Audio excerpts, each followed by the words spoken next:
اللہ جب کسی سے ناراض ہوتا ہے رزق نہیں چھینتا، آب و دانہ بند نہیں کرتا، سورج کو حکم نہیں کرتا کہ اس کے آنگن میں روشنی نہیں پھیلانی، چاند کو نہیں روکتا کہ تیری کرنیں اس کے ویڑے میں نہیں پڑنی چاہیے، بلکہ اللہ جب کسی سے ناراض ہوتا ہے سجدوں کی توفیق چھین لیتا ہے۔ سجدوں کی توفیق چھن گئی تو پھر سمجھو اللہ ناراض ہے، اللہ راضی نہیں ہے۔ اور اگر سجدوں کی توفیق نصیب ہو جائے، کسی نے واصف علی واصف مرحوم سے پوچھا تھا کہ کیسے ہمیں پتا چلے گا کہ ہماری نماز قبول ہو گئی ہے، تو انہوں نے کہا تھا ایک نماز کے بعد دوسری عطا ہو جائے تو سمجھ لو پہلی قبول ہو گئی ہے۔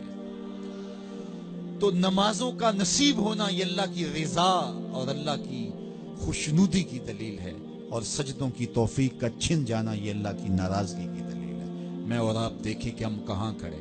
دیکھیے دولت تو کفار کو بھی ملتی ہے، اللہ دولت اسے بھی دیتا ہے جس سے راضی ہے، اسے بھی دیتا ہے جس سے نہیں راضی، لیکن سجدوں کی توفیق اسے ہی دیتا ہے جس پہ وہ راضی ہے۔ تو 5 گانا نماز شعار زندگی بنا لیجئے، نماز قضا نہ ہونے پائے۔ قیامت کے دن بے نمازی اس صف میں کھڑا ہوگا جس صف میں نمرود کھڑا ہوگا، جس صف میں حامان کھڑا ہوگا، قارون کھڑا ہوگا، شداد کھڑا ہوگا۔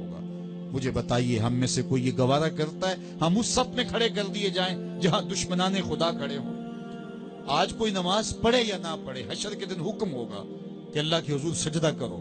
ہر کوئی سجدہ کرنا چاہے گا، جو نہیں پڑھتا وہ بھی کرنا چاہے گا، لیکن بے نمازی کی کمر اکڑ جائے گی، وہ آرزو رکھنے کے باوجود سجدہ نہیں کر پائے گا۔ قرآن بتاتا ہے کچھ لوگ جہنم کو دھکیلے جا رہے ہوں گے، انہیں کچھ لوگ پوچھیں گے ما سلککم فی سقر، تم جہنم کو کیوں جا رہے ہو، کیا ہوا تمہیں؟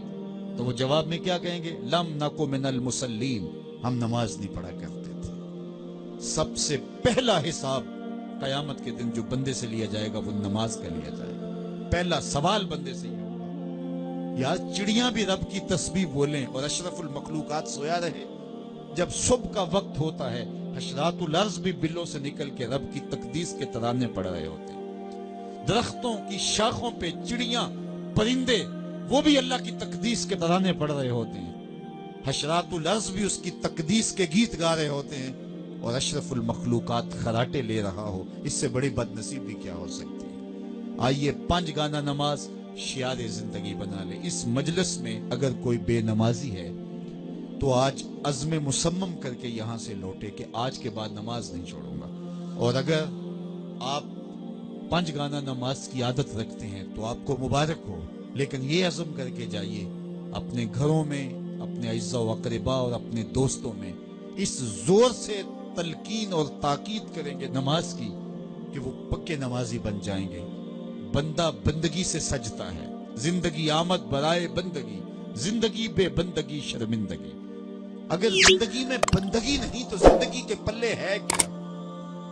علماء نے لکھا ہے کہ یہ سارے درخت حالت قیام میں ہیں، چوپائے حالت رکوع میں ہیں، مینڈک تشہد میں ہے، اور حشرات الارض سجدے میں ہے، اور انسان اشرف المخلوقات ہے۔ اس کی عبادت میں درختوں کا قیام بھی رکھا گیا، اور رکوع بھی رکھے گئے، اور سجدے بھی رکھے گئے، اور قعدے بھی رکھے گئے، اس لیے تاکہ اس کی عبادت تمام مخلوقات کی عبادات کی جامع بن جائے۔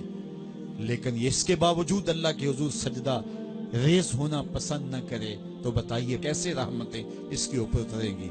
خوش نصیب تو وہ ہیں جو 5 گانا نماز ادا کرنے کے بعد تہجد بھی قضا نہیں ہونے دیتے، سجدوں سے اللہ کے حضور حاضری پیش کرتے ہیں۔ سب سے زیادہ بندہ اللہ کے اس وقت قریب ہوتا ہے جب سجدے میں سر رکھا ہوا ہوتا ہے۔ انسان کے اشرف اعضاء اس کے سر میں ہے، بولنے کی قوت زبان سر میں، دیکھنے کی قوت آنکھیں سر میں، سونگنے کی قوت ناک سر میں، چکھنے کی قوت زبان سر میں، سننے کی قوت کان سر میں، سوچنے کی قوت دماغ سر میں، اور سر مالک کے در پہ۔